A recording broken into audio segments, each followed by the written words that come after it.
कहानी की शुरुआत एक बेहद खौफनाक सीन से होती है। एक विशाल नोआ आर्क के अंदर सैकड़ों लोग मौजूद हैं और बाहर से एक भयानक तूफान तेजी से उनकी तरफ बढ़ रहा है। लोग डर के मारे इधर उधर भाग रहे हैं। अचानक एक जोरदार टक्कर होती है और विशाल लहर जहाज से टकराती है। पानी अंदर घुसने लगता है। इसी बीच जैक्सन और उसकी टीम सामने आते हैं। उन्हें पता चलता है कि जहाज का बड़ा दरवाजा ठीक से बंद नहीं हुआ, जिसकी वजह से पानी लगातार अंदर आ रहा है। बिना वक्त गंवाए जैक्सन पानी में कूद पड़ता है। अपनी जान की परवाह किए बिना वो नीचे जाकर गियर सिस्टम को ठीक करने की कोशिश करता है। तभी एक और जोरदार लहर जहाज को हिला देती है और हालात और खराब हो जाते हैं। लेकिन आखिरी पल में जैक्सन और उसका बेटा मिलकर फंसे हुए सिस्टम को ठीक कर देते हैं और दरवाजा बंद हो जाता है। यहीं से पूरी कहानी हमें पीछे ले जाती है। कैसे ये लोग इस जहाज तक पहुंचे, किन मुश्किलों से गुजरे और कैसे पूरी दुनिया इस हालत तक पहुंची। असल में ये सब कुछ 2009 से ही शुरू हो चुका था। उस वक्त इंडिया के एक साइंटिस्ट ने पता लगाया कि सूरज में बहुत बड़ा तूफान आया है, जिसकी वजह से धरती के अंदर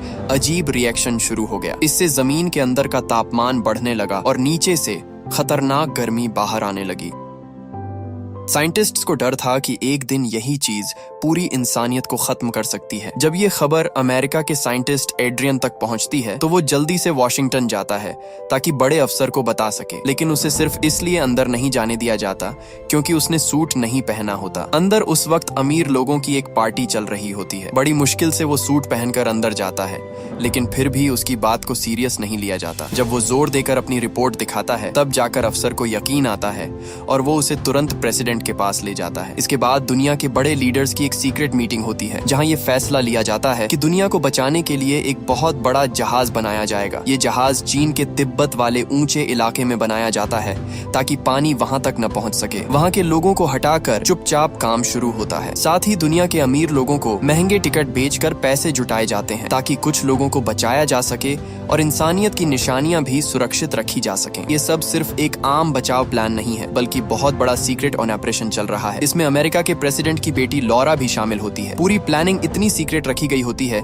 कि किसी को कुछ पता ही नहीं चलता। अगर ध्यान से देखें तो ये पूरा सिस्टम थोड़ा जाना पहचाना लगता है। पहले प्लान बनाओ, फिर पैसे इकट्ठा करो, लोगों और चीजों को शिफ्ट करो और आखिर में खुद बच निकलो। इसी बीच कुछ लोग ऐसे भी होते हैं जो माया भविष्यवाणी पर पूरा यकीन रखते हैं। जैसे ही 2012 आता है वो डर के मारे खुद ही अपनी जान ले लेते हैं। सोचते हैं कि इससे अच्छा है खुद खत्म हो जाएं, बजाय इसके कि दुनिया खत्म होने का इंतजार करें। न्यूज चैनल्स इस घटना को दिखाते हैं और साइंटिफिक तरीके से समझाने की कोशिश करते हैं कि ये सब कितना सच है। लेकिन दूसरी तरफ जैक्सन नाम का आदमी इन सब से बेखबर चैन से सो रहा होता है। अचानक तेज झटका आता है, घर हिलने लगता है और बाहर गाड़ियों के अलार्म बजने लगते हैं। जैक्सन की नींद खुलती है और उसी वक्त उसकी एक्स वाइफ केट का फोन आता है। पूछती है कि वो अभी तक बच्चों को लेने क्यों नहीं पहुंचा। जब वो बच्चों को लेने निकलता है तो उसकी गाड़ी खराब हो जाती है। मजबूरी में वो अपने बॉस की लग्जरी कार लेकर जाता है। रास्ते में रेडियो पर अभी आए भूकंप की खबर चल रही होती है, लेकिन लोग इसे सीरियस नहीं लेते। जैक्सन भी इस पर ज्यादा ध्यान नहीं देता और बच्चों को लेकर निकल पड़ता है। तभी दूसरी तरफ समुद्र में एक विशाल लहर उठती है जो एक बड़े जहाज को लगभग पलट देती है। ये साफ इशारा है कि दुनिया का अंत अब शुरू हो चुका है। उधर लॉरा को एक बड़ा झटका लगता है जब उसे पता चलता है कि म्यूजियम से जो कीमती चीजें हटाई गई थीं वो गायब हो चुकी हैं। डायरेक्टर इस सच्चाई को दुनिया के सामने लाने वाला होता है, लेकिन अचानक एक जोरदार धमाका होता है और उसकी मौत हो जाती है। दूसरी तरफ एड्रियन और दूसरे लोग एक जरूरी मीटिंग में होते हैं। लगातार भूकंप आने की वजह से अब ये शक होने लगता है कि दुनिया का अंत पहले से भी जल्दी आने वाला है और हालात धीरे धीरे पूरी तरह बेकाबू होते जा रहे हैं। एड्रियन ये सुझाव देता है कि दुनिया को सच बता देना चाहिए ताकि लोग पहले से तैयार हो सकें। लेकिन एनह्यूज को ये आइडिया बिल्कुल बेवकूफी लगता है। एड्रियन पॉलिटिक्स में ज्यादा नहीं पड़ता, इसलिए वो चुपचाप अपना काम करता है और येलोस्टोन नेशनल पार्क की जांच के लिए निकल जाता है। येलोस्टोन पहुंचने पर पता चलता है कि वहां का एरिया पहले ही सरकार ने सील कर दिया है। एक पागल सा आदमी चार्ली रेडियो पर दावा कर रहा होता है कि यहाँ बहुत बड़ा धमाका होने वाला है और वो लाइव सब दिखाएगा। जैक्सन को ये सब बकवास लगता है, इसलिए वो अपने बच्चों के साथ छुपकर पार्क के अंदर चला जाता है। लेकिन वहाँ जो वो देखता है वो सच में डराने वाला होता है। पूरा झील सूख चुकी होती है और जो थोड़ा पानी बचा होता है वो भी जमीन के नीचे की गर्मी से उबल रहा होता है। तभी अचानक आर्मी आ जाती है और उन्हें पकड़ लेती है। जैक्सन घबरा जाता है, लेकिन तभी एड्रियन आता है और उसे पहचान लेता है। असल में एड्रियन उसकी किताबों का फैन होता है, इसलिए वो उन्हें छोड़ने का आदेश दे देता है। इसके बाद एड्रियन बेस पर जाकर इंडिया के साइंटिस्ट के साथ डेटा शेयर करता है। जांच में पता चलता है कि जमीन के नीचे का तापमान हर घंटे 0.5 डिग्री बढ़ रहा है, जिससे धरती की परत कमजोर होती जा रही है। इसका मतलब साफ है, दुनिया का अंत अब बहुत करीब है, शायद कुछ ही दिनों में। इंडियन साइंटिस्ट एड्रियन को सलाह देता है कि अब देर मत करो, जल्दी से निकल जाओ, वरना सब खत्म हो जाएगा। एड्रियन ये सुनकर हिल जाता है, लेकिन वो अपने दोस्त को छोड़ना नहीं चाहता। वो वादा करता है कि उनके लिए हेलीकॉप्टर भेजेगा। फिर वो एनह्यूज को कॉल करके तुरंत लोगों को निकालने की तैयारी करने को कहता है। लेकिन सच ये है कि ये बचाव मिशन सिर्फ खास लोगों के लिए है। आम इंसान को तो इसमें शामिल होने का मौका भी नहीं मिलेगा। उधर जैक्सन अपने बच्चों के साथ कैंपिंग कर रहा होता है, जैसे सब नॉर्मल हो। लेकिन धीरे धीरे अजीब चीजें होने लगती हैं। सरकारी हेलीकॉप्टर बार बार उड़ते दिखते हैं। रात को जब बच्चे सो जाते हैं, जैक्सन लिखने बैठता है, तभी उसे चार्ली मिल जाता है, जो लाइव स्ट्रीम कर रहा होता है। जैक्सन उससे पूछता है कि वो दुनिया के खत्म होने पर इतना यकीन क्यों करता है। चार्ली उसे एक वीडियो दिखाता है और समझाता है कि धरती के अंदर बढ़ती गर्मी ही भूकंप, ज्वालामुखी और सुनामी का कारण बनेगी। जैक्सन अभी भी पूरी तरह यकीन नहीं करता, लेकिन चार्ली एक मौत की लिस्ट दिखाता है, उन लोगों की जिन्होंने सच बताने की कोशिश की और मार दिए गए। ये देखकर माहौल और भी खौफनाक हो जाता है। चार्ली जैक्सन को एक नक्शा दिखाता है और बताता है कि सरकार असल में स्पेसशिप बना रही है ताकि कुछ लोगों को बचाया जा सके। ये सुनकर जैक्सन हंस पड़ता है और कहता है कि उसे अपनी सरकार पर बिल्कुल भरोसा नहीं, वो तो चांद पर जाने जैसी चीज भी फेंक बता देता है। तो अब ये सब कैसे सच होगा? लेकिन चार्ली जोर देकर कहता है कि सरकार सीक्रेट में टिकट बेच रही है और सिर्फ दुनिया के सबसे अमीर लोग ही इन्हें खरीद सकते हैं। वो जैक्सन को चेतावनी देता है कि अगर उसने जल्दी अपने परिवार को नहीं बचाया तो सब खत्म हो जाएंगे। इसी बीच शहर में अचानक जोरदार भूकंप आता है। जमीन में बड़ी बड़ी दरारें पड़ने लगती हैं, जो तेजी से फैलती हुई एक सुपरमार्केट तक पहुंच जाती हैं। उस वक्त केट और उसका नया पति गॉर्डन वहां होते हैं, लेकिन अचानक जमीन फट जाती है और दोनों अलग हो जाते हैं। ये सीन साफ दिखाता है कि हालात अब पूरी तरह कंट्रोल से बाहर जा रहे हैं। अगले दिन जैक्सन जब न्यूज देखता है तो उसे स्थिति की गंभीरता समझ आने लगती है। वो तुरंत अपने बच्चों को घर छोड़ता है और केट से मिलकर वापस जाने लगता है। तभी उसके बॉस का फोन आता है और उसे तुरंत 2 बच्चों को एयरपोर्ट पहुंचाने का काम दिया जाता है। साथ ही उसे कहा जाता है कि उनके पालतू कुत्ते का भी खास ख्याल रखे। दरअसल इसी दौरान एड्रियन ने दुनिया के बड़े नेताओं को बता दिया होता है कि धरती के पास अब सिर्फ 36 घंटे बचे हैं। अभी तक सिर्फ 4 बड़े जहाज तैयार हुए हैं, लेकिन फिर भी तुरंत लोगों को निकालने का फैसला लिया जाता है। जिन अमीर लोगों ने पहले से टिकट खरीदे होते हैं, उन्हें अब बोर्डिंग का मैसेज मिलने लगता है। लेकिन जैक्सन को अभी भी असली सच्चाई का पूरा पता नहीं होता। वो बस अपने बॉस के कहने पर उन बच्चों को लेकर एयरपोर्ट की तरफ निकल पड़ता है। तभी रास्ते में वो बच्चे मजाक मजाक में नोआ आर्क का राज खोल देते हैं। पायलट उन्हें रोकने की कोशिश करता है, लेकिन तब तक जैक्सन को शक हो जाता है कि कुछ बहुत बड़ा छुपाया जा रहा है। अब कहानी में तबाही अपने चरम पर पहुंच जाती है। तेज भूकंप फिर से आता है और जमीन में बड़ी दरारें पड़ने लगती हैं। जैक्सन को आखिर समझ आ जाता है कि अब भागना ही पड़ेगा। वो तुरंत एक छोटा सा प्लेन ढूंढता है और पायलट को अपनी घड़ी देकर मना लेता है कि थोड़ा इंतजार करे। फिर वो अपनी एक्स वाइफ केट को कॉल करता है और कहता है कि बच्चों को लेकर तुरंत निकलो। जैक्सन समय पर पहुंच जाता है और सबको जल्दी जल्दी गाड़ी में बैठाकर निकलने को कहता है। पूरा कैलिफोर्निया तबाही में डूब जाता है। इमारतें गिरने लगती हैं, जमीन फट रही होती है, हर तरफ अफरा तफरी मच जाती है। गॉर्डन पहले जैक्सन को रास्ता बताने की कोशिश करता है, लेकिन जब खुद अपनी आंखों से सड़क टूटते देखता है तो चुप हो जाता है। हालात इतने खराब होते हैं कि आम लोगों को भागने का मौका भी नहीं मिल रहा। जैक्सन किसी तरह इस तबाही के बीच गाड़ी चलाते हुए अपने परिवार को लेकर एयरपोर्ट पहुंचता है, लेकिन वहां पहुंचकर पता चलता है कि जिस पायलट ने उसका इंतजार करना था वो मर चुका है। अब सबसे बड़ी समस्या ये होती है कि प्लेन उड़ाए कौन, क्योंकि जैक्सन को उड़ाना नहीं आता। तभी केट को याद आता है कि गॉर्डन ने कभी फ्लाइंग की ट्रेनिंग ली थी, भले ही प्रोफेशनल नहीं है, लेकिन और कोई ऑप्शन नहीं होता। मजबूरी में गॉर्डन को प्लेन उड़ाने के लिए बैठा दिया जाता है। जैसे ही प्लेन उड़ने लगता है, सबकी नजर खिड़की के बाहर जाती है। पूरी धरती टूटती हुई नजर आ रही होती है, जैसे अब सच में दुनिया खत्म होने वाली हो। थोड़ा सुरक्षित होने के बाद केट पूछती है कि जैक्सन को ये सब पहले कैसे पता चला। वो बताता है कि एक चार्ली नाम के आदमी ने उसे चेतावनी दी थी और अब अगर बचना है तो उसी के पास जाना होगा, क्योंकि उसके पास नोआ आर्क का नक्शा है। केट को ये सब पागलपन लगता है,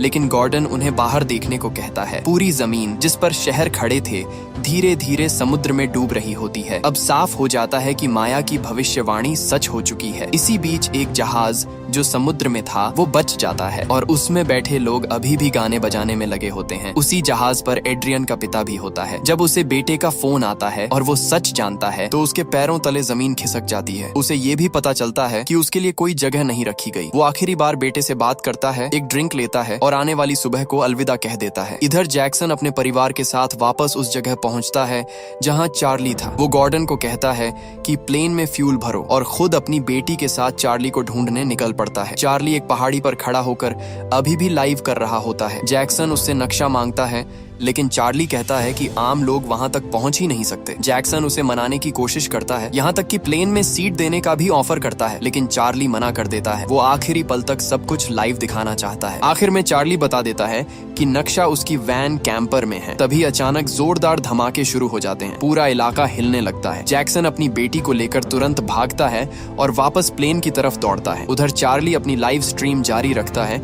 उसके सामने जमीन से आग के बड़े बड़े फव्वारे निकलते हैं और एक विशाल मशरूम क्लाउड आसमान में उठता है। जोरदार धमाके से वो दूर जा गिरता है, लेकिन फिर उठकर आखिरी बार कैमरे के सामने खड़ा होता है और उसी के साथ उसकी कहानी खत्म हो जाती है। जैक्सन अपनी फैमिली के साथ भाग रहा होता है और आसमान से गिरते आग के गोले उसके चारों तरफ गिर रहे होते हैं, जैसे उसे ही टारगेट कर रहे हों। एक धमाका उसकी गाड़ी के पीछे लगता है, लेकिन वो फिर भी किसी तरह कंट्रोल में रहती है। वो तेजी से टूटी हुई जमीन पार करके वापस प्लेन के पास पहुंच जाता है। जैसे ही गाड़ी रुकती है, केट तुरंत बेटी को पकड़ लेती है, लेकिन जैक्सन की तरफ ध्यान भी नहीं देती। जैक्सन जल्दी से वैन में जाकर नक्शा ढूंढता है। जैसे ही उसे नक्शा मिलता है, गाड़ी नीचे धंसने लगती है। गॉर्डन घबरा जाता है और उड़ने की सोचता है, लेकिन बच्चे जिद करते हैं कि वो अपने असली पिता को छोड़कर नहीं जाएंगे। तभी जैक्सन किसी तरह बाहर निकल आता है। एक हाथ में नक्शा और दूसरे में उम्मीद लेकर वो भागते हुए प्लेन तक पहुंचता है। आखिरी पल में सब लोग प्लेन में बैठते हैं और उड़ान भर लेते हैं। पीछे जोरदार धमाके होते रहते हैं। अब प्लेन में बैठकर जब वो नक्शा खोलते हैं तो उन पर सच्चाई साफ हो जाती है। उनकी मंजिल चीन है। जैक्सन समझ जाता है कि चार्ली ने क्यों कहा था कि वहां पहुंचना आसान नहीं होगा, क्योंकि उनके पास वीजा भी नहीं है। लेकिन फिर भी वो सोचता है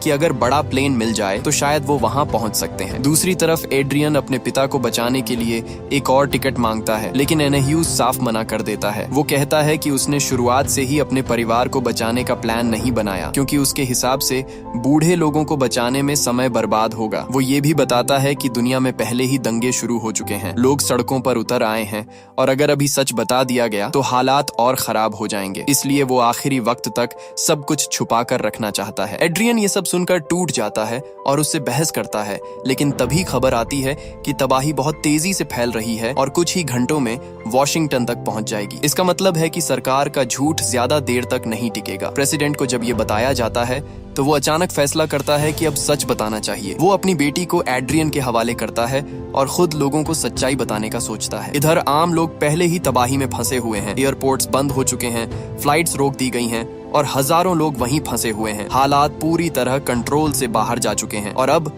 हर सेकंड मायने रखता है। सिर्फ सरकार के पास ही ऐसे जहाज और प्लेन हैं जो उड़ने के लिए तैयार खड़े हैं। आखिरी में एड्रियन भी प्लेन में चढ़ता है और बताता है कि प्रेसिडेंट खुद नहीं आ रहे। ये सुनते ही एनह्यूज को मौका मिल जाता है। वो तुरंत खुद को नया लीडर घोषित कर देता है और प्लेन को उड़ाने का आदेश दे देता है। एड्रियन कुछ बोलना चाहता है, लेकिन उसे याद दिलाया जाता है कि उसने पहले ही सीक्रेट लीक करके नियम तोड़े हैं, इसलिए वो चुप हो जाता है। एनह्यूज साफ कह देता है कि जो भी आर्क का राज बाहर लाने की कोशिश करेगा उसे खत्म कर दिया जाएगा। उधर लॉरा अपने पिता का इंतजार कर रही होती है, लेकिन तभी उसे व्हाइट हाउस से कॉल आता है। प्रेसिडेंट बताते हैं कि वो अब सच्चाई दुनिया के सामने रखने वाले हैं। उन्हें पता होता है कि अब आम लोग बच नहीं पाएंगे, लेकिन कम से कम वो अपने परिवार के साथ आखिरी पल बिता सकते हैं। इसके बाद प्रेसिडेंट एक आखिरी स्पीच देते हैं, जिसमें वो कहते हैं कि इंसानियत ने कोशिश तो की, लेकिन प्रकृति के सामने हार गई। अब सबको हिम्मत से इस अंधेरे का सामना करना होगा। लेकिन इस ऐलान के बाद भी लोग शांत नहीं होते। हर तरफ डर और अफरा तफरी फैल जाती है। इसी बीच जैक्सन को एक उम्मीद दिखती है। उसे अपना बॉस मिल जाता है। वो तुरंत उससे रिक्वेस्ट करता है कि उसके परिवार को भी साथ ले चले। पहले तो बॉस मना करता है, लेकिन तभी पायलट आकर बताता है कि एक बड़ा प्लेन मिल गया है जिसे उड़ाने के लिए 2 लोगों की जरूरत है। मजबूरी में गॉर्डन को फिर से आगे कर दिया जाता है, भले ही उसे सही से प्लेन उड़ाना नहीं आता। सब लोग जल्दी से उस बड़े प्लेन में चढ़ जाते हैं, लेकिन असली समस्या अभी शुरू होती है, क्योंकि गॉर्डन को ये तक नहीं पता कि कौन सा बटन दबाना है। अब उनकी जान पूरी तरह किस्मत और आखिरी कोशिश पर टिकी हुई है। पायलट किसी तरह अकेले ही पूरा कंट्रोल संभाल लेता है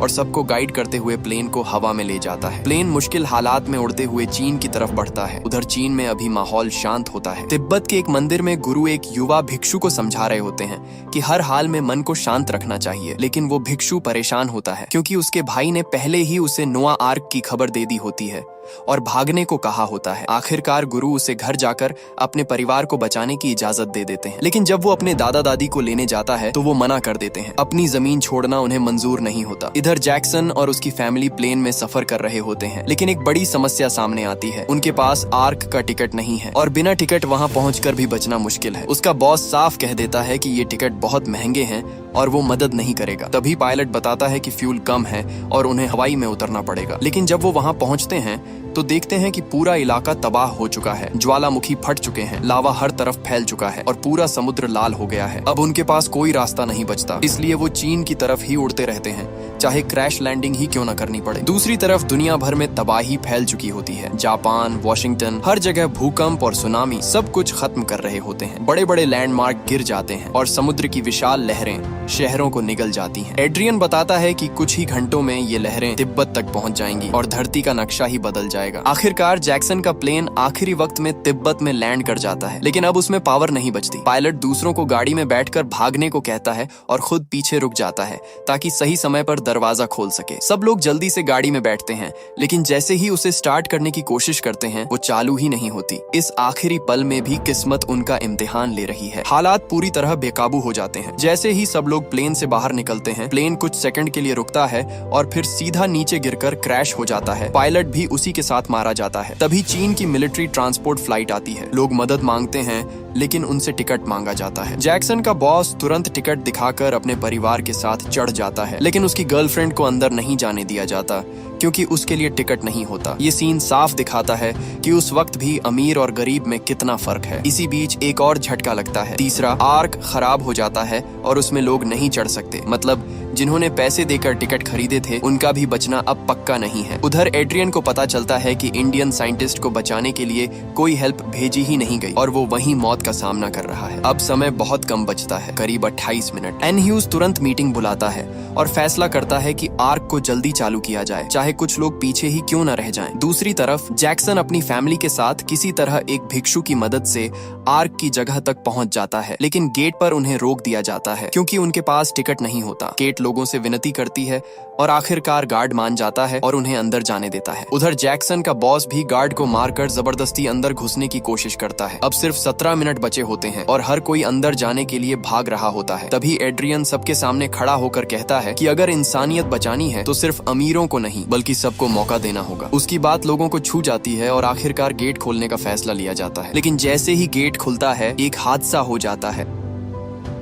मशीन में फंसकर कुछ लोग नीचे गिर जाते हैं। गॉर्डन भी उसमें फंस जाता है। आखिरी वक्त में जैक्सन उसे बचाने की कोशिश करता है। किसी तरह गॉर्डन बच जाता है, लेकिन गेट बंद होने लगता है। एक औजार गियर में फंस जाता है और गेट रुक जाता है, जिससे बाकी लोग भी अंदर आ पाते हैं। इसी दौरान एक विशाल सुनामी पहाड़ों को पार करते हुए आर्क की तरफ बढ़ती है। मंदिर का गुरु आखिरी बार घंटी बजाता है और वहीं खत्म हो जाता है। आखिरी पल में जैक्सन का बॉस अपने बेटे को आर्क पर चढ़ा देता है और फिर सब कुछ उस विनाशकारी लहर के सामने खड़ा होता है। अब फैसला बस कुछ सेकंड दूर है, कौन बचेगा और कौन नहीं। इतनी कोशिशों के बाद भी हीरो की टीम से एक बड़ी गलती हो जाती है। दरवाजा ठीक से बंद नहीं होता और पूरी आर्क खतरे में पड़ जाती है। एड्रियन जब सिस्टम चेक करता है तो उसे जैक्सन दिखता है और वो उनकी हिम्मत देखकर मदद करने का फैसला करता है। उधर विशाल लहरें तेजी से आर्क की तरफ बढ़ रही होती हैं। पहला टक्कर आर्क संभाल लेती है, लेकिन खुले दरवाजे से पानी अंदर घुसने लगता है, जिससे हालत और खराब हो जाती है। अब एड्रियन खुद रिस्क लेकर पीछे जाता है और जैक्सन को बताता है कि अगर दरवाजा ठीक नहीं हुआ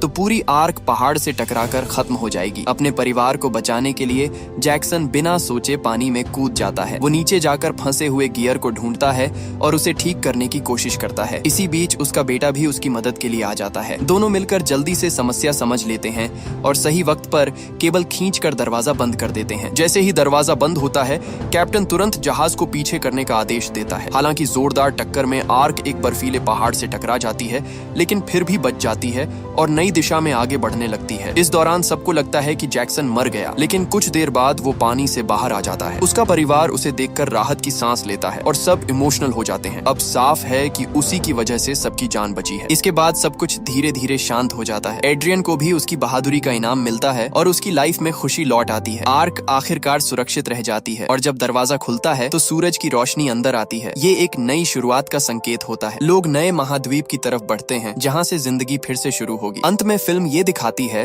कि चाहे हालात कितने भी खराब क्यों न हो, इंसानियत और एक दूसरे की मदद ही असली ताकत है। 2012 एक ऐसी डिजास्टर फिल्म है जिसने अपने शानदार विजुअल्स और इमोशनल कहानी से लोगों पर गहरा असर छोड़ा और साथ ही ये मैसेज दिया कि मुश्किल वक्त में इंसान को इंसान का साथ देना ही सबसे जरूरी होता है। आखिर में तबाही से पहले के उन आखिरी पलों में इंसानियत की कई झलकियां सामने आती हैं। मुश्किल वक्त में लोगों की हिम्मत, प्यार और एक दूसरे की मदद ही असली ताकत बनती है जो उन्हें आगे बढ़ने का हौसला देती है। ये सब कुछ इंसानों को एक नई शुरुआत करने की हिम्मत देता है। जैसे जैक्सन अपनी बेटी से कहता है कि इस बड़ी तबाही के बाद सबको फिर से जिंदगी शुरू करनी होगी। लेकिन असली बात यह है कि इंसान कहीं भी चला जाए, अगर उसके साथ उसके अपने लोग हों तो वही जगह उसका असली घर बन जाती है।